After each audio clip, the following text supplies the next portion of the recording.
Hello everyone, how are you all. I hope आप सभी अच्छे होंगे। आपका स्वागत है हमारी आज की वीडियो में। और आज की इस वीडियो में लोग बात करने वाले हैं about middle of a linked list. तो नाम से ही पता चल रहा है कि आज हम लोग क्या समझने वाले हैं कि एक लिंक्ड लिस्ट आपको गिवन होगी और उसको आपका मिडिल वैल्यू फाइंड आउट करना होगा।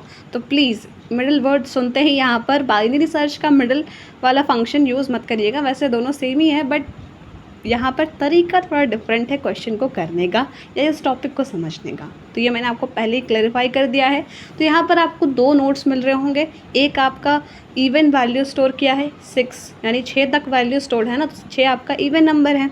और दूसरे वाले लिंक लिस्ट में 5 तक वैल्यू स्टोर्ड हैं, यानी 5 बॉक्सेस हैं। 5 boxes in the sense 5 notes हैं, तो वो आपका एक ऑड नंबर है। तो हम लोग दोनों का देखेंगे कि दोनों में मिडिल कैसे फाइंड आउट करते हैं।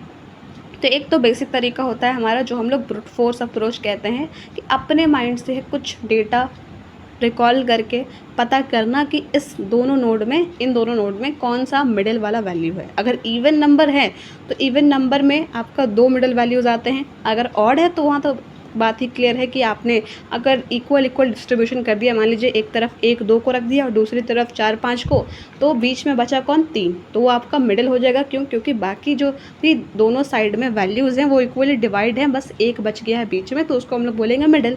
और वही अगर इवन की बात करें तो इवन में मिडिल फाइंड आउट करते हैं हम लोग वही फर्दर डिवीजन करके कि 2 वैल्यूज़ को एक साइड रखा, फिर 2 वैल्यूज़ को एक साइड रखा, यानी इक्वल डिस्ट्रीब्यूशन किया, लेकिन उसके बाद भी 2 वैल्यूज़ बच गई। तो अब 2 वैल्यूज़ में और फर्दर डिवीजन हम लोग नहीं कर सकते हैं, इसलिए दोनों को ही हमने कंसिडर किया कि वो मिडिल है इस लिंक्ड लिस्ट का। लेकिन अब हमें तो एक ही स्पेसिफिक टर्म चाहिए, इसके लिए हम लोग ये टॉपिक पढ़ रहे हैं। तो उसमें क्या करते हैं कि आपका जितना भी नोड है उसको नंबर काउंट करेंगे। तो यहाँ पर ऊपर वाले में, यानी फर्स्ट वाले नोड में आपका इवन नंबर है, कितना है, 6 है, यानी 6 नोड्स हैं। आपको नंबर ऑफ़ नोड्स कैलकुलेट करना है, नंबर ऑफ़ नोड्स बाई 2 कर देना है। सिंपल। मिडिल निकालने के लिए तो यही करते हैं ना, कि जितने भी नंबर ऑफ़ टर्म्स हैं उनको 2 से डिवाइड कर दिया, तो आपका क्या आया, 3। यहाँ तक तो हम लोग नॉर्मल केस में करते हैं, जो कि हमारा ब्रूट फोर्स अप्रोच होता है। लेकिन यहाँ पर जिस पे स्पेसिफिक टॉपिक को हम लोग पढ़ रहे हैं, तो एक स्पेशल केस है कि आपका नोड नंबर को 2 से डिवाइड करने के बाद जो भी टर्म आएगा या जो भी वैल्यू आएगी उसको +1 करेंगे, तो आपको फाइनल नोड नंबर मिल जाएगा जो मिडिल होगा।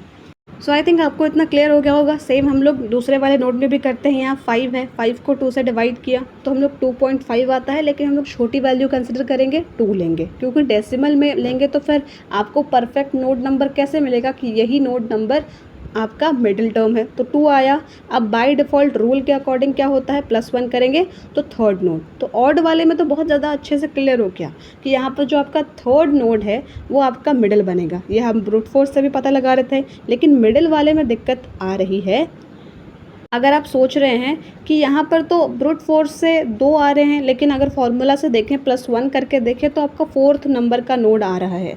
तो फिर ब्रूट फोर्स से 2 क्यों आ रहे हैं? अगर ब्रूट फोर्स से आपके 2 आ भी रहे हैं तो उसमें कोई डरने की बात नहीं है। अगर 2 आपको मिडिल टर्म्स दिखें तो बाय डिफ़ॉल्ट ब्रूट फोर्स में भी एक रूल होता है कि जो आपका राइट वाला वैल्यू है उसको कंसिडर करते हैं मिडिल।